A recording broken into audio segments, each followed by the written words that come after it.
খানাখন্দ ভরা সড়কে ঝুঁকি নিয়ে হেলে দুলে চলছে যানবাহন।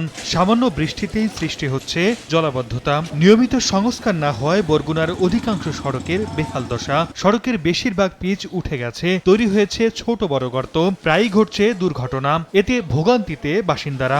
গাড়ি চালাইতে গাড়ি ভেঙে যায়। এলজিডি বলছে জেলায় 1430 কিলোমিটার পাকা সড়ক রয়েছে। প্রতি 3 বছর পর পর এসব সড়ক সংস্কার করা প্রয়োজন পড়ে। সেই হিসেবে চলতি বছর 477 কিলোমিটার সড়ক সংস্কার করা খুবই জরুরি। এজন্য দরকার 310 কোটি টাকা, কিন্তু এর বিপরীতে বরাদ্দ মিলেছে মাত্র 35 কোটি টাকা, যা দিয়ে মাত্র 70 কিলোমিটার সড়ক সংস্কার করা সম্ভব। অর্থ সংকটের কারণে অধিক গুরুত্বপূর্ণ সড়কগুলো সংস্কারের উদ্যোগ নিয়েছে এলজিইডি। বরগুনা জেলায় এই যে বরাদ্দের খাতে যে বরাদ্দ, এটা যেন মেইনটেন্স খাতে বরাদ্দ যেন বাড়ানো। এলজিইডির তথ্য মতে বরাদ্দ বাড়ানোর জন্য 80 কোটি টাকার একটি প্রকল্প তৈরি করে প্রধান উপদেষ্টার কার্যালয়ে পাঠানো হয়েছে।